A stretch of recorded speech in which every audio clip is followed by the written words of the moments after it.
Hello everyone, welcome back in Ambition Study. Today we are going to study about the objective of accounting. मतलब accounting के उद्देश्य क्या क्या होते हैं, क्या हैं, ये आज हम जानेंगे। तो हमारा पहला उद्देश्य है कि to know the profit and loss. मतलब इसको आज हम बुक के अकॉर्डिंग पढ़ते हैं।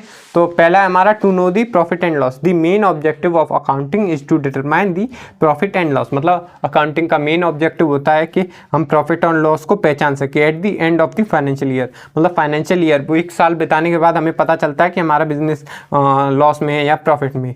The owner of the business can know the weather his business is in running in profit and loss. मतलब इसका ओनर भी जान सकता है कि इसका बिजनेस प्रॉफिट में चल रहा है कि लॉस में चल रहा है।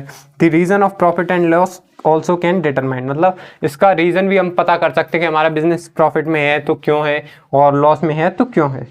और सेकंड पॉइंट है हमारा to know the financial position of the business. मतलब हम इससे बिजनेस की फाइनेंशियल पोजीशन पता कर सकते हैं। जैसे कि इसमें पढ़ते हैं accounting provides information about the business assets and liabilities.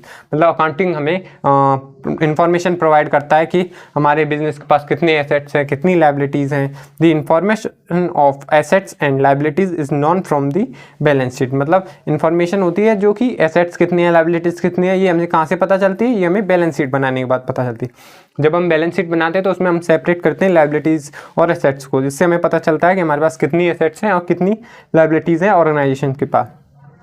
The investor, bank, financial institution and supplier of credit provide loan by the examining the financial position of the business। मतलब ये जो बैंक होती है, फाइनेंशियल बैंक होती हैं, investors होते हैं, ये हमारी फाइनेंशियल पोजीशन को देखने के बाद ही हमारे अंदर इन्वेस्ट करेंगे, उसके बाद ही हमें लोन प्रोवाइड करते हैं। तो इसी वजह से ये और ज़्यादा इंपॉर्टेंट है।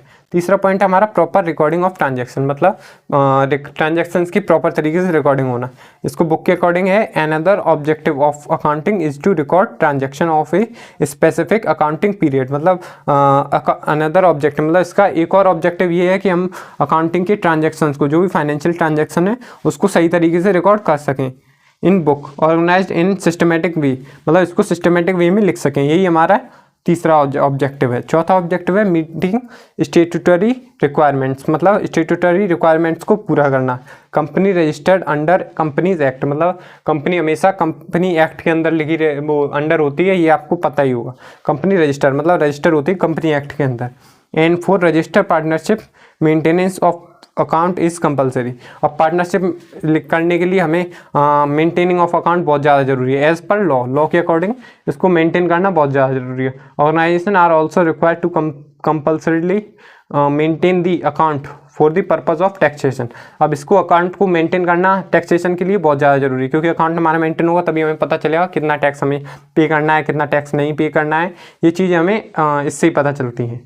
और पांचवा ऑब्जेक्टिव है to provide the financial data. इसका पांचवा ऑब्जेक्टिव है to provide the financial data. That means the another objective of accounting is to provide financial data. मतलब इसका एक और ऑब्जेक्टिव ये है कि हम फाइनेंशियल डाटा को प्रोवाइड कर सकें। मतलब फाइनेंशियल डाटा के बारे में पता चलता है to the manager and the concerned government, investor, researchers, bank, financial institution for various decisions making। मतलब इससे हमें पता चल जाता है कितने इन्वेस्टर, कितने रिसर्चर, कितनी बैंक्स हैं, सारे हमारे अंदर क्या है। तो इससे हमें फाइनेंशियल डाटा के बारे में भी पता चलता है बैंक का। तो वीडियो को अपन यहीं पे एंड करते हैं। वीडियो अच्छी लगी तो वीडियो को लाइक करना, चैनल को सब्सक्राइब करना और बेल आइकन प्रेस करना ना भूलना।